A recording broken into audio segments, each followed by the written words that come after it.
welcome to this week's podcast. I'm joined by Zara, and I was wondering if you could introduce yourself and tell us a bit about what you do. Yeah, so I'm Zara, also known as now Zuzu XFit on Instagram and TikTok. I kind of, so in terms of my Instagram, I kind of just speak about my fitness and my wellness journey. As a Muslim and a hijabi in the industry, I've just kind of started my page a year ago. I've always been into fitness growing up, so I just kind of started to share what I do on like a daily basis. My friends were like, you should start a page. And I was like, no, like no one's gonna care, but it turns out they did. And I've just kind of grown quite quick, I think over a year. And inshallah, just grown more and more. So yeah, it's been just really nice because I've been able to connect with people and people that have been struggling and people that need advice and things like that. So that's kind of what I do in terms of the social media aspect of things. What was your like participation in sports like growing up? Were you very active or not? So yeah, so growing up, I was from like a child, I was always very much like a tomboy. I was like my dad's like son because he only has daughters. So literally, always active, always in sport, always outside. My dad was into bodybuilding, growing up. So I very much got onto like my mom put me into like ballet, karate, jiu-jitsu, football, tennis, basketball, literally every single sport, which is I'm so grateful for. And when I was, I think around 10, I got into basketball, and I played competitively in a girls only team. And this is before I started wearing the hijab. So I played for Hertfordshire, my county, because I'm actually from Hertfordshire. Um, and yeah, and it just became like quite competitive. I would train like twice a week, quite competitively. I think it's like 2 hour sessions. And like at that age, that's quite intense. So I just loved the sport. I've always been just really active, and it's just something I've always really enjoyed. And academically, I wasn't the strongest at that age. I don't feel like you really know what you're good at until you kind of get to GCSE year. In the UK, that is obviously. But so sport for me was like the one thing I kind of was good at and like excelled in. And it was like the one thing I kind of, wanted to make my parents proud. And it's like, oh, I'm good at this, so this will make them proud, kind of thing. So yeah, that's kind of my journey as a child, I think.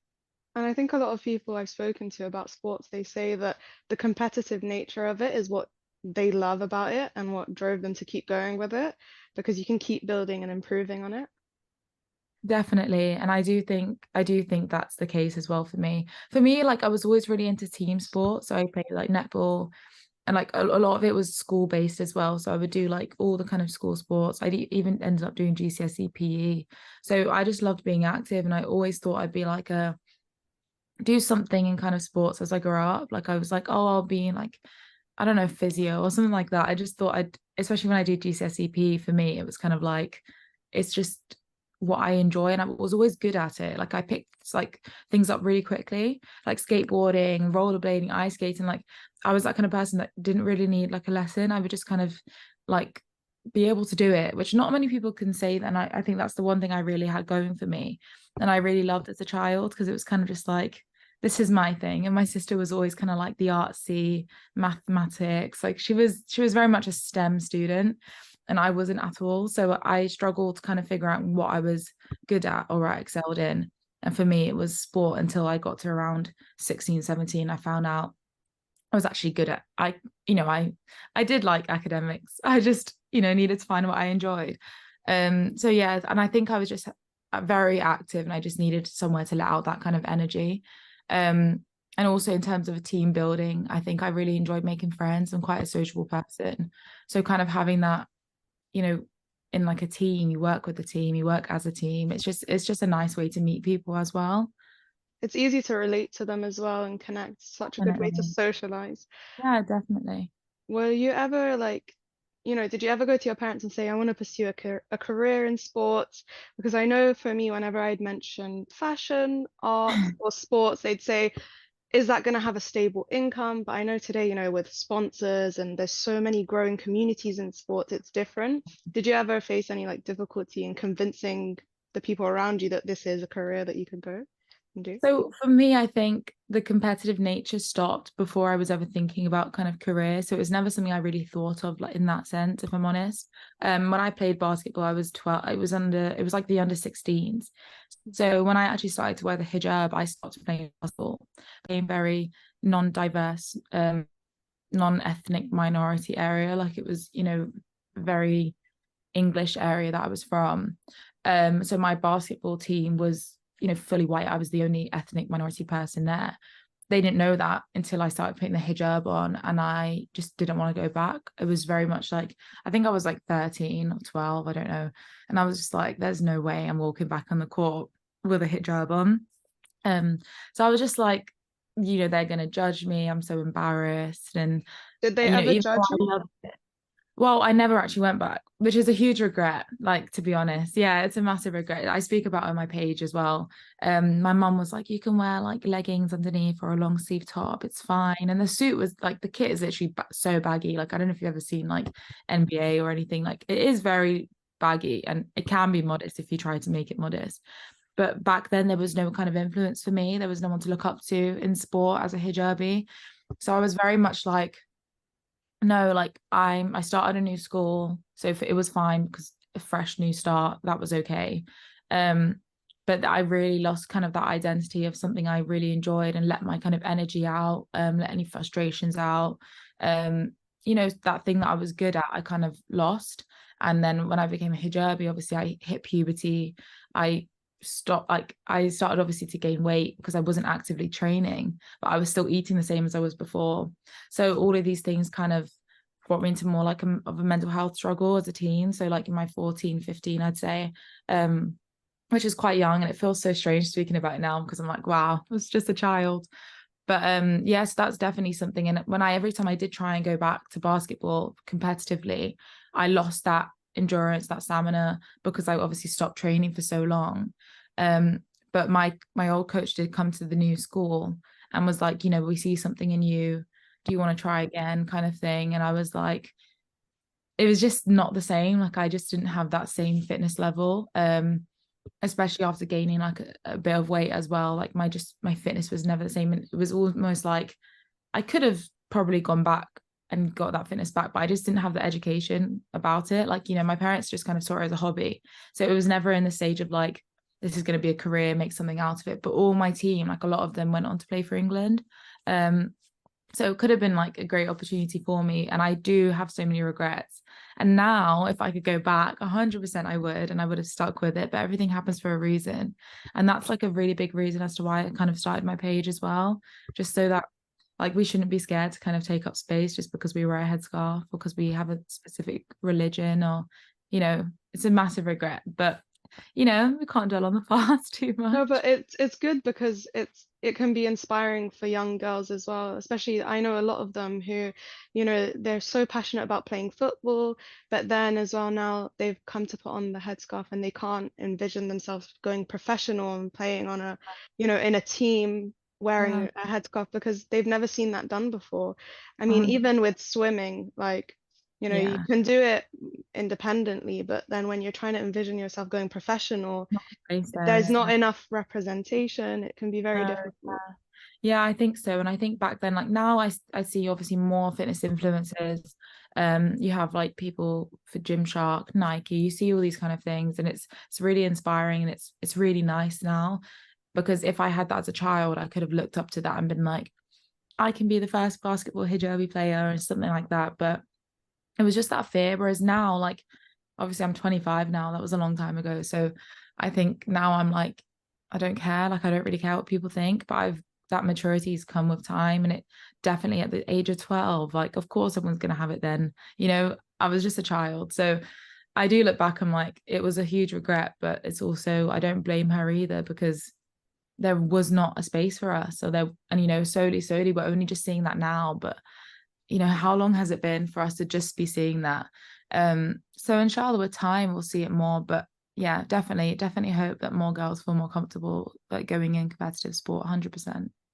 I know when you mentioned PE, it made me think about when I did PE GCSE, Mm. and we were divided into netball and football, and it wasn't surprising that the boys were all taken to football and the girls were taken to netball. And this was only Oh, like 5 years ago, but it oh, still feels like quite fresh to me, and I'm like, wow, like society mm, isn't, we need to give it a little bit of a boost to change up, and like the 100%, yeah. narrative and how young boys perceive girls in football, like that term where it's like you throw like a girl, it's Yeah. used so much, like Yeah, definitely. And I think girls are so capable, and we're like, and I think what's so sad is that even just having that divide with men and women is still existing. So imagine just trying to get diversity in there as well. Throwing that in the mix just makes the situation even more like harder, and like to get that representation is even harder, because I think even just getting like the average female athlete in is already a struggle. So then imagine getting a girl wearing a headscarf, or a girl from a different background, or just makes the situation harder. And I don't know why. I don't know why there's such a stigma against it, but I mean, slowly, I think people are trying to get that little diversity tick box in. So hopefully that works to our advantage. when you started running and lifting and posting about it, what was that first like that first video when you were like, I'm gonna set up the account, I'm gonna post Oh, this video? How was you know, that? funny. It's so weird. But so I only started running when I moved to Manchester. So that was like 2.5 years ago. I got married and I moved city. So for me, I kind of had to settle in. It was such a good way to get me out of my comfort zone and to really like push me and like give me confidence. But I kind of forced myself in a way. I don't think it would have happened if I didn't move. We kind of get comfortable in our space and we're like, we don't have to do something new, but this forced me to, which I'm so grateful for. So I actually went on like a hike, a Snowdon hike for charity with some of my friends in Wales. And they were like, why don't you post? Like, why don't you make an account? Like, why don't you do it? Like, you do the fitness anyway. You do it anyway. And I was like, this was after, I think, a year into my running journey. So I'd already run like a 10K or something like that, a race. And I would post about it on my personal accounts. They were like, just do it. Like, it would be really inspiring. And I was like, you know what? So when I got home from that trip, it was literally my birthday. So it was my 24th birthday. So it was literally a year ago almost, like, yeah, a year and like 2 months later. Um, I got home and I posted on my personal page, and I wrote like a story, and it was such a long paragraph explaining why I wanted to do a fitness page. And I was like, if you're interested and you don't want to see it here, then feel free to follow. I was like, this is really awkward, and I was just kind of justifying it. I was like, why am I doing this? If I enjoy something, just do it. And the amount of messages I got of support were really nice and really helpful. And all my friends were like, you don't even need to give a disclaimer, like just do it. Like, who cares what people think? And I was like, you know what? Like, you could just tell I was so shy and so scared to just be myself, even with my friends and family that followed me. Like, this was a personal page with like 200 people, like it's really, and everyone I knew and was close with. So why was I so scared? Yeah, so after posting that story of just kind of justifying, why I wanted to do it, a lot of people were just like, you don't need to. You can just kind of just do what you enjoy. If this is something you enjoy, then don't put a disclaimer for it. And I was like, yeah, that's so true. So I slowly started posting. It was very like I was very awkward. I was scared to like kind of show my face and be public. And it was just kind of overcoming those first few barriers or hurdles. And then I started getting some messages, even though my page was like, it only recently gained a few like traction. In the beginning, it took a really long time, but I would get messages from some people which would be like, I really relate to this, like in terms of my eating disorder, or things like restrictive eating and those kind of things. And there was so many hijabi girls, so many Muslim girls messaging me saying, I've been through the same thing. I have kids now, and I really wish I still didn't feel this way because I have children. I don't want them to feel the same. And it was just kind of like, even though maybe my following like isn't massive, like it's so important to speak about it, because Muslims don't speak about mental health as much as we should, Definitely. especially because we all go through it and we all go through the same things. And like, unfortunately, we do, and we all in different ways, of course. But I think it's so important because people feel very alone in the situations, especially in like ethnic households. I don't know about you, but my parents did not understand it. And until I got older, was I able to have those tough conversations with them about what I'd gone through and why I went through it. And now that I understand why, I can kind of explain it to them. Mm. But obviously, I think with the next generation, we can obviously raise our kids in a way where we can try avoid these situations as much as we can, or at least educate our kids and educate like the next generation. Because our parents didn't really understand it or don't understand it and struggle to. It's kind of like, because they're the immigrants, I think it's like we've done our struggle. How are you still struggling? So it's just a different, like a different realm of That is a struggle. very real thing that I've heard, like with a lot of Yeah, my friends, and even in my household, like when you struggle with your mental health, and then you hear the phrase, well, we survived war. yeah. We we You're survived on a bit. extreme poverty, and I Yeah, came here with absolutely nothing and built myself from nothing. How are you having a panic attack about going to school? How are you unable to yeah, leave the house because of depression? Why? yeah, And I've heard this one, and it's a real one that I heard within my family, about an eating disorder, which was heartbreaking to hear. Well, there's kids starving back in Syria and Palestine and Lebanon from like yeah, our family. Why can't you just eat that food? But it's not about the food, it's about the fact that it's a mental health illness, and 100%. it's something that goes deeper than that. And I Yeah, think more recently, like my family and a lot of people I know are coming to understand these things, mm, because we are so surrounded by mental health, and people are opening up about these things. But yeah, it's good to see when people start posting, even though it's such a vulnerable thing. yeah, It's good definitely. to see, like, if you want to search something up about mental health, you can find someone who you relate to and is being Yeah, real, because social media as well, we put our best images out there. We do, honestly, definitely. like, this is my best moment, but then we also don't show people the horrible day we've just had before that, or the difficult Yeah, week that we've just had. So yeah, it's so yeah. important to have something to relate to and someone we can look up to in a positive way. Yeah, no, definitely. I think like I completely agree. I think with my parents, like when I was going through things as a child, I didn't understand it myself. So in order to communicate that to, my parents, who I was so scared for them to find out these secrets of things I was keeping and holding in for so long. But if you don't understand it, how are you meant to explain it to someone? So I Mm. think you need help, and it's a cry for help sometimes. And it does make you feel guilty, because it's like, my life is so good and my parents have given me everything they could. So why am I struggling? Why am I going through this? Why am I, scared to eat this food? Or I think there's just such a different struggle that we're going through now because of the rise of social media. It's created so many like mental health problems, so I think using it in a positive way is really important, because it does have such a negative impact on people, and young people especially, in terms of comparison, or just trying to keep up with the Joneses. Like, it's just not easy. And I think for me, like, social media definitely when I was young had a big, it wasn't as big. I think it was more like Tumblr and that kind of thing when I was young, which feels really weird to say now because I feel really old.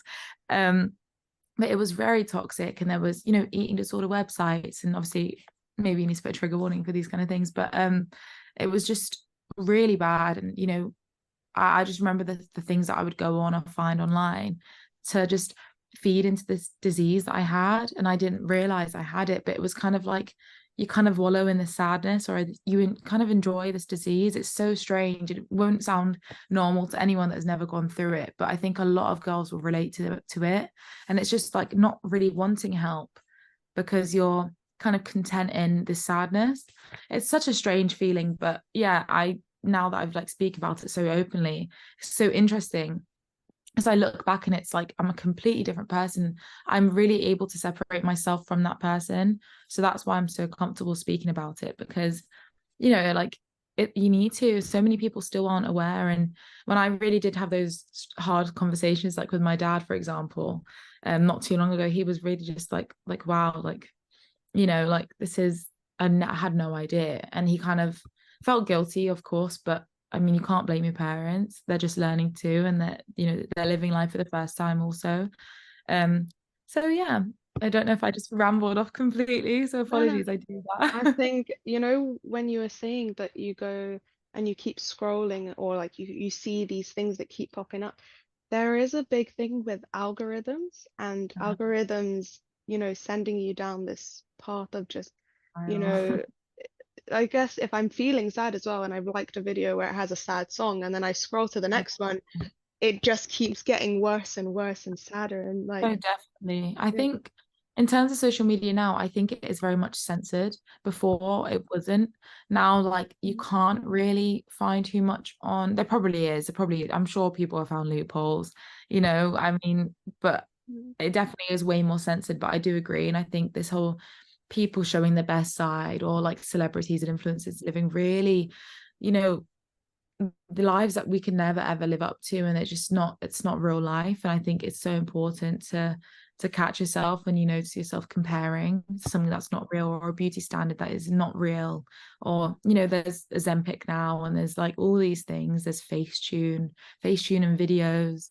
Like you can do anything to make yourself look like this perfect version of yourself that doesn't really exist.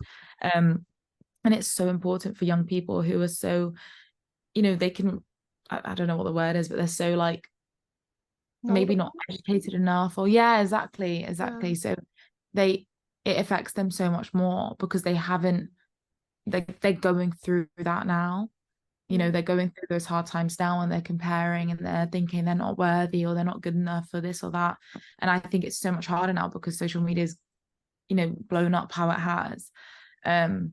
So yeah, again, I think I've completely gone off track, but No, no. I think that's all really good advice and yeah, experiences that I think a lot of us have been through, but not enough of us talk yeah, about them. no, definitely. Um, do you have any advice on how to keep a healthy lifestyle overall and, staying kind of consistent or motivated to go to the gym or go for a run or do that lifting? Um, Especially for me, because when I see the weights section at the gym, and I'm like, oh no, it's male dominated, let's just go for the treadmill or something else. Yeah. What advice do you have in that sense? So in terms of just like keeping a routine, I think it's really fine. I always say to people, like, find what you enjoy. If the gym is not for you, it doesn't have to be. It's not for everyone, and that's completely fine. Like for me, like when I first moved to Manchester, I actually it was a bit of a trigger for me, if I'm honest, with my eating disorder. And I think that's also another thing people don't say, is that it does like these thoughts sometimes do live with you. As much as you can heal and recover, there might be something that will trigger you back. So moving out of my comfort and my home, it was a huge trigger. So when I noticed the gym was also triggering me, and I was looking at in the mirror, and I was kind of obsessing over what I look like, I started running. Because for me, running wasn't about what you look like. It's about, can I improve? Am I better than yesterday?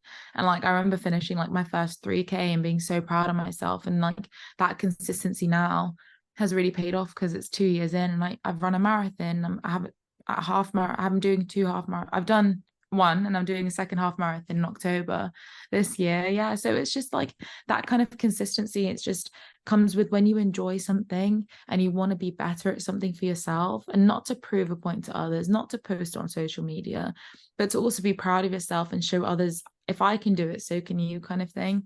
That's kind of like how I am anyway. No, I'm not like any kind of athlete. I'm just a normal person who's trying to help others to get outside. Because for me, like training and go running and all these things really have helped my mental health, and they really regulate me. um for any time that I feel low, I'll just go outside, get some fresh air. Like even when the weather's terrible, like today I went on a walk and it started raining on me, but I was like, I know I need it, because sometimes it can just lift your mood. So for me, I think it's all about perspective. So when you're like feeling really, oh, I can't be bothered, why do I have to go to the gym, do I have to? And it's like, no, you get to, like, your body is moving, and you're so lucky to, there's so many people that wish they could get up and go to the gym, but maybe have some kind of illness where they can't. And we're able to have a functioning body, look after it. Like when you're old in the future, you're really going to be so grateful that you went on that walk or you went on that run. And I that's kind of how I look at it, though. I think perspective can change your life, genuinely. Like it's just about, it's not always easy to be such like a positive person, but to try and to implement things and to catch yourself and you notice yourself being negative. That's kind of how I look at it. And in terms of just being like intimidated, especially as like a hijabi or a Muslim or a girl in general, going to the weight section, Like, I think for me, I'm very much like someone that will get a bit intimidated as well. And then I'll be like, you know what? Like, I do this like kind of like 1, 2, 3 thing in my head. And it's like, just do it. Like, you just do it. You get it done. You're probably never going to see them again. And if you do, so what? Like, I know what I'm doing in the gym. Obviously, I get if you're new to the gym, I can understand it can be really intimidating. But for me, like, if I see a bunch of guys in there, I'll either go to the ladies section because I'm really blessed and my gym does have a ladies section, or I'll be like, if they have a right to be there, so do I. You know, I'm dressed in a way that I feel comfortable. You know, I'm not doing anything wrong. I have a right to be here. Like, why do we feel so scared to take up space? And it's kind of similar. I have a running club group, and one of the girls messaged and said, the one thing that's stopping me from starting running is running in my area because I'm a hijabi. And she's like, I'm gonna look like a weirdo running. People are gonna look at me. And I was like, no one cares. Like, people are so self-obsessed. Really, no one cares what you look like. I know it sounds bad, but I think we're so scared of what people think of us, but other people are thinking the same exact thing. Like, they don't like, we're so obsessed with what other people think about us that they don't actually care about you, if that makes sense. Yeah, Like, everyone's so, busy yeah, thinking about how someone else is looking at them. exactly. And I think it's just kind of looking at it from that perspective, like, okay, there's this girl that looks amazing in the gym, and I'm there in hijab and oversized clothes. And, you know, she's probably feeling just as insecure as you are, or I am, or, you know, in that moment. And I think it's just catching yourself, like, we're all living the same life. Like, no one is better than another. And if you are, if you think you are, then you're just not a nice person. And I wouldn't want to be like you anyway. Do you know what I mean? So that's kind of how I see it. I don't know how helpful that is, but if you do really struggle going to the gym, or if it's something that just isn't for you, I'd say just get a hobby, find something new that's active that you enjoy. Um, yeah, that's kind of my advice. If that makes. And so for anybody listening and they don't know what a run club is or how they work, could you explain a little bit about that? So run clubs are kind of like a new trend at the moment. They've always been around, well, as long as I've known, but they're definitely hyping up on social media now. So it's basically just a club that there's a few different ones. There's one that I go to in Manchester, which is like every Saturday or Wednesday after work. And they basically just a bunch of people, it's completely free, come together and they go running together. It's like a 5K, it could be a 3K. They're usually beginner friendly. So if someone is struggling and never ran before, um, they'll usually like support you if you're at the back. So I know my run club, when I first joined them, this was before they became like massive. So there was only a few of them, and it was a 10K. And for some reason, I decided not running after so long, and I'm going to do a 10K with a run club for the first time. Probably not the best idea. And I was the last one, but they ran with me the entire time. And I was like, oh, like this is so embarrassing. I'm the last one. But I was like, now I'm like, when I go now, I'm not the last one, because it's just consistency. And it really helps if you're someone that is scared to run alone, especially as a girl, especially in winter in the dark. I really recommend joining a run club. You make so many friends, like-minded people. There's a lot of girls only run clubs I've noticed as well. In London and Manchester and Leeds, there's a run club called These Girls Run. So if anyone wants to join a girls only run club, I recommend. So, but yeah, that's kind of what a run club is. Have What there was your been question? any other like really cool opportunities that have been like super memorable that you've loved about that have come from setting up this social media account? Honestly, I in a way, like, I feel so blessed, like saying it, because when I started the page, I never thought I would. I mean, my following isn't even that big now. Like, obviously, there's people that I look up to and their following is massive. And I'm like, inshallah, one day, but I'm not. It's more so building that community, which has been great. I've met so many people and so many amazing people. Um, and a Modest Active Wear company reached out to me about hosting a run club with them. That's something we do, a ladies only one. Um, so that's every other Saturday in Manchester, we do that. Um, and then I've worked with Haya Active. I worked with My Protein now. I'm affiliated with them, which was probably like, yeah, massive for me. Um, I'm trying to think what else, which is really bad.